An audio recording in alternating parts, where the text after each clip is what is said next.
ẹ̀yin èèyàn lé èwo lẹ ṣe ṣàlàáfíà ní ẹwà gbogbo lè ń kọ́ bí a ṣe gbọ́ wọ́n ní Queen Naomi wọ́n ní wọ́n slamp Ashley o wọ́n ní wọ́n sọ fún yín pé kó má pe fóònù àwọn mọ́ láéláé wípé fún àwọn láti sọ pé kí surrogate mom kó jáde wọ́n ní àwọn ṣe fún kábíyèsí ni kì í ṣe fún gist tèmi nìyẹn jẹ́ ká jọ gbọ́ gbogbo gist tèmi tó bá jẹ́ ìgbà àkọ́kọ́ tẹ̀ ń darapọ̀ mọ́ channel mi èmi Máṣọ́lá mo kí yín káàbọ̀ sórí gist tèmi ṣàlàáfíà ní ẹwà gbogbo lè ń kọ́ Máṣọ́lá Gist TV ní ẹwà báyìí tẹ̀ tí ń gbọ́ mi òkè òkè lọ́lá yín á máa lọ o a máa ń sọ̀rọ̀ nípa politics royal gist and celebrity gist àti gbogbo nǹkan tó lọ ní agbègbè bàbá wa ní orílẹ̀-èdè wa níbí ní Nàìjíríà ẹ̀yin èèyàn lè tẹ́ bá ti subscribe èyí ṣe pàtàkì kẹ́ ẹ tẹ notification bell o kẹ́ ẹ dẹ̀ subscribe so that tí n bá ti post any gist ẹ máa rí ẹ̀yin èèyàn lè ẹ rí pé ọ̀rọ̀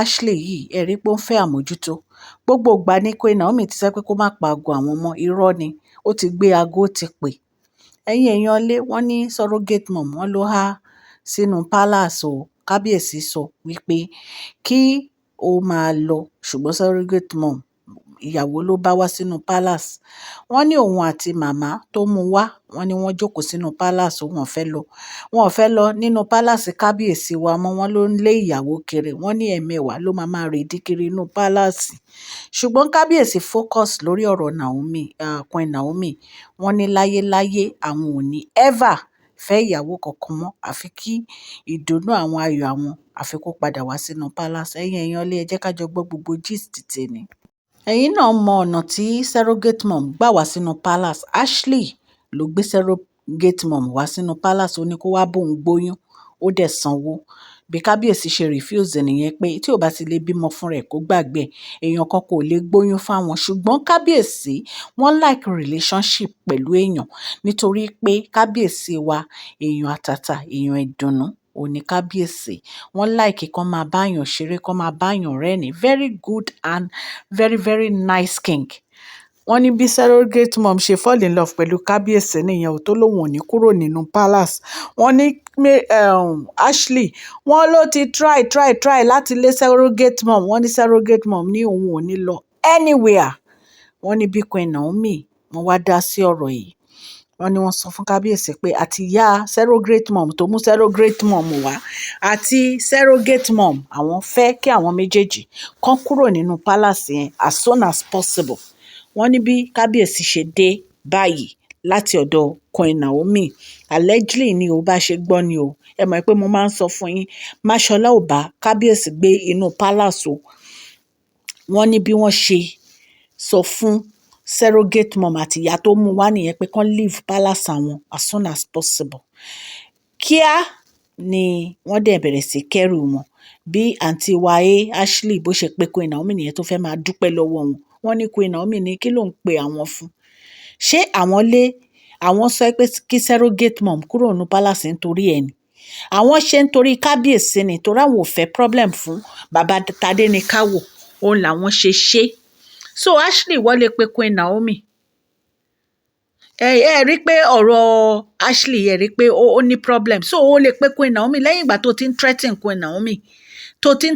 Queen Naomi every time so o lè gbé aago ẹ o lè pè wọ́n alọ́dàlẹ̀ ni ẹ́ ọ̀dàlẹ̀ gidi ni ẹ́ ìwọ Ashley yìí tó ronú bá bí ìwà ìṣe rí rárá o ní ìwà ẹyọ kan báyìí ṣé ìwọ gba ọkọ lọ́kọ ìwọ ò dẹ̀ fẹ́ kẹ́lòmíì fẹ́ kábíyèsí ṣé o ti rí bó ṣe ń rí nǹkan tó ṣe fún Queen Naomi tó máa ń ṣe padà fún yín ẹ máa pariwo ẹ máa rojọ́ nítorí pé Queen Naomi jẹ́yàn Ọlọ́run ẹ wá fẹ́ máa abuse wọn nítorí wọ́n quiet nítorí wọn kì í sọ̀rọ̀ ẹ fẹ́ máa sọ̀rọ̀ ẹ fẹ́ máa ṣe bó ṣe wù ẹ́ ṣé bí wọ́n ń sọ nígbà kan wípé ìwọ ni son of Ilé-Ifẹ̀ daughter of the Ilé-Ifẹ̀ messiah of Ilé-Ifẹ̀ wípé kí wọ́n sọ fún wọn kó máa bá wọn gbé ritual nínú palace so that wàá lè máa gbé ritual tó fẹ́ ọ̀tọ̀ ni nǹkan tí kábíyèsí ní kó ṣe ọ̀tọ̀ ni nǹkan tó máa ṣe ó mọ̀nà tó gbà wá sínú palace yẹn gbogbo wa la mọ̀ ó wá gbé ritual ni ó wá gbé sacrifice ni ó wá dolórí tipátipá ó fẹ́ kúrò nínú palace mọ́ bó ṣe ta kété nìyẹn tó fẹ́ kábíyèsí. Ẹ̀yin èèyàn yìí ẹ máa níbẹ̀rù Ọlọ́run o.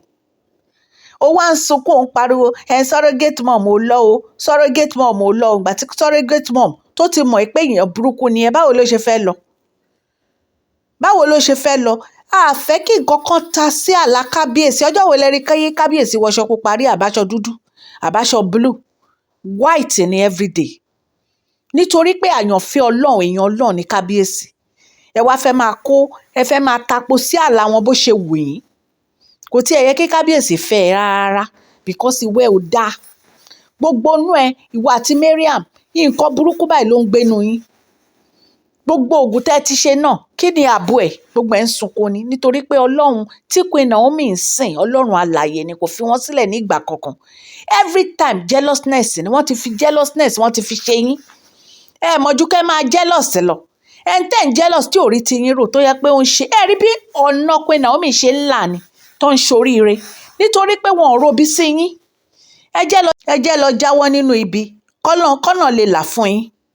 Kò sí ẹni tó bá ń ṣe bí báyìí bí máa dà lé lórí ni. Ẹni tó ń ṣe rere gan ó sì ń gbàdúrà Ọlọ́run ò tí ì gbọ́. À ń bèlè tà sí ẹni tó ń ṣe bí. Ọ̀tọ̀ ni nǹkan tẹ́ máa sọ, ọ̀tọ̀ ni nǹkan tẹ́ máa ṣe lẹ́yìn. Ìgbà kan ló ń pèrè ní igbákejì kábíyèsí. Who say so? Ta ló sọ bẹ́ẹ̀? Ó rí pé kábíyèsí ti mọ̀ ẹ́ dáadáa. Wọ́n ti mọ̀ wá ẹ́. Ìwọ àti Mariam wọ́n ti mọ̀ pé ẹ̀ dáa. Ọlọ́run Elédùmarè á yí ẹ padà o. Queen Naomi, bẹ́ẹ̀ ṣe ń ṣe ni kẹ́ ẹ máa ṣe. Ẹ̀ ń mọ̀ Ọlọ́run kò ní kùnú ayé yín. Gbogbo àwọn tó ti ṣẹ̀yìn ẹ dáríjì wọ́n. Mo ti ẹ̀mọ́ pé ti dáríjì wọ́n torí ẹ ti sọ. Ṣùgbọ́n èmi mọ̀ pé kò sí ẹlẹ́ṣẹ̀ kan tó máa lọ láì jìyà ẹ̀ṣẹ̀. Ẹ̀yin ẹ fọwọ́ lẹ́rán kẹ́ ẹ máa wò wọ́n. Fúnra ara yín lẹ máa kẹ́rù yín kò nu pálásì yìí. Torí kábíyèsí gan ti mí yín, wọ́n ti mọ̀ pé ẹ stubborn. Kọ́kọ́ èèyàn báyàn sọ̀rọ̀ kó máa lagídí mi ìgbọ́rú ẹ̀rì. Wọ́n ti mọ̀ pé you are full of stubbornness. Ẹ̀yin èèyàn lé gist tá a gbọ́ ni o. Wọ́n ní Queen Naomi slam pé láyéláyé kó má pe fóònù àwọn mọ́. Àwọn ò lè surrogate mom àbí advice surrogate mom kó kò nu palace bí kò ṣe pé àwọn ṣe fún kábíyèsí because àwọn ò fẹ́ kí nǹkan kan kó rin aṣọ kábíyèsí àti kábíyèsí. Àwọn fẹ́ orúkọ rere fún kábíyèsí làwọn fi ní kán jẹ́ kán máa lò. Ìwọ wá rè pé nítorí ẹ̀ náà fi ní kí surrogate mom jáde nínú palace. Who do you think you are? Kí ló jẹ́? Ẹ̀yin èèyàn lé títẹ́ fi ń gbọ́ mi ò ní di owó tẹ́ fi ń tẹ subscribe like kò ní kan ìsàlẹ̀ àpò ní àṣẹ Ọlọ́run. Okay lọ́la yín á máa lọ. Please share this video, like and subscribe. God bless you all.